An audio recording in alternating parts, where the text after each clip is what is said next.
Hey everyone, Django Fett here, Honey Games, Comics, TV shows, movies, and more, and this is a review for Star Wars Omnibus X-Wing Rogue Squadron Volume 1. Now, I'm doing something a little bit different for the start of this video.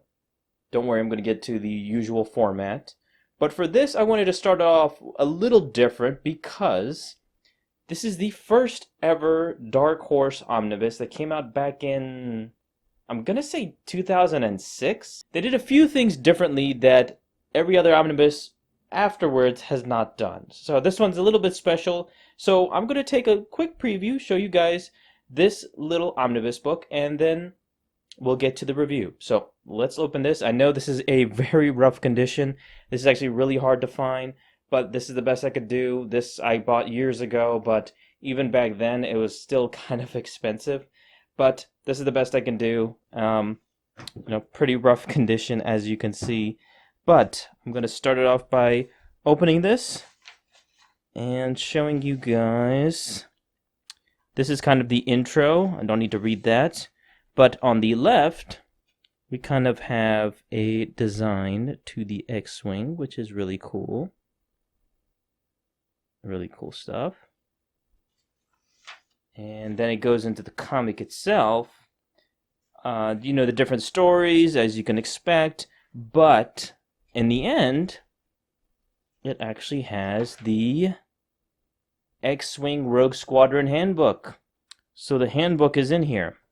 And I think this is the only omnibus that has a handbook. I may be wrong on that, but this is the only one that I can remember that has a handbook. But it has all the different characters, the ships, Empire, Empire, and Rebel side. So pretty unique, really, really unique. This is the handbook for the overall X-Wing series and not just the comics itself, which is pretty cool. So if you don't know anything about X-Wing, this is going to help you, especially if you don't know the characters. This is a great thing for myself because I don't really know much about X-Wings, X-Wing Rogue Squadron and stuff like that. But with that being said, that's the end of the small little preview that I wanted to show you guys.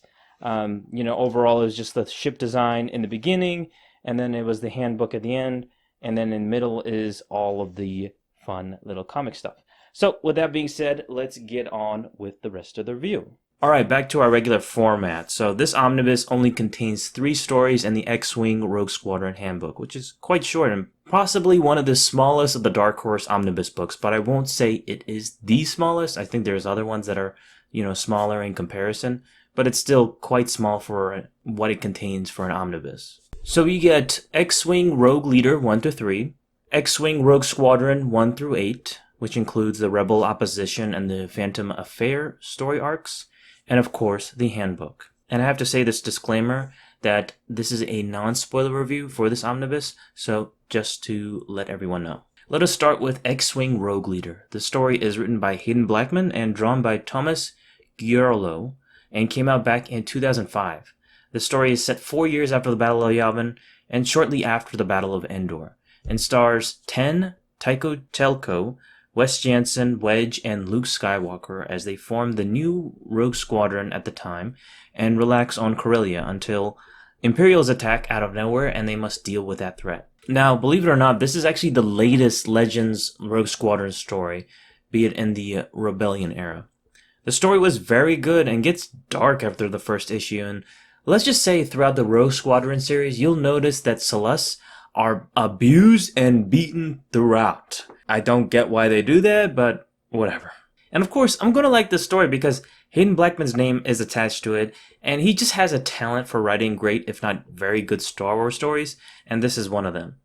And gotta mention, the art is great and possibly the best for Rogue Squadron, so you'll notice this trend as we continue in the series. You'll notice the art is lacking, mainly because the series came out back in the 90s, so quite old. And, this story is actually the latest of the bunch back in 2005, so it's much better in comparison. So I won't remark too much on the art style from here on out. Next story is The Rebel Opposition, which is X-Wing Rogue Squadron issues number 1 to 4. The story is written by Michael A. Stackpole and Mark Barron, and drawn by Alan Nunes. and came out back in 1995. The story is set 4 years after the Battle of Yavin, or 1 month after the Battle of Endor, and stars Wedge Antilles and his Rogue Squadron crew as they encounter Imperial's TIE fighters and must save a downed pilot on Silfar. Then they must form an alliance with the natives who hate the Empire and the Rebel Alliance at the same time. So how does that go? We also get our introduction to 2 members of the Silfari Resistance in Elskol Laurel and the Wookiee Groznik, who would eventually become members of the Rogue Squadron team and featured in the comic series. Pretty solid story overall. Artwork also very solid.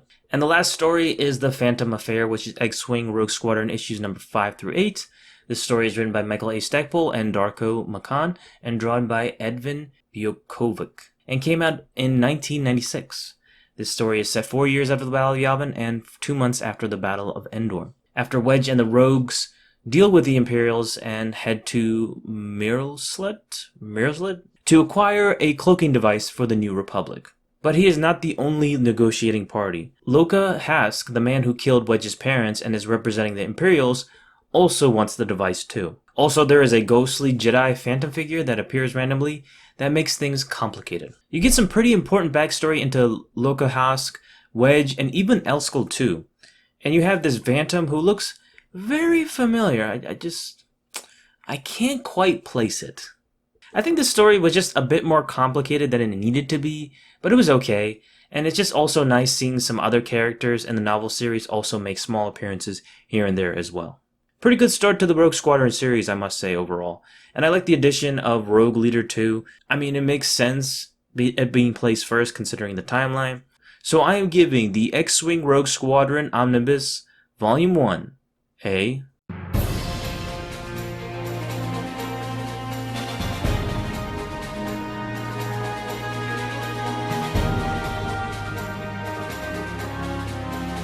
Solid stories overall, plus come with a handbook, which is really nice. So next, I will continue reviewing the novels with the second book in the series, Wedge's Gamble.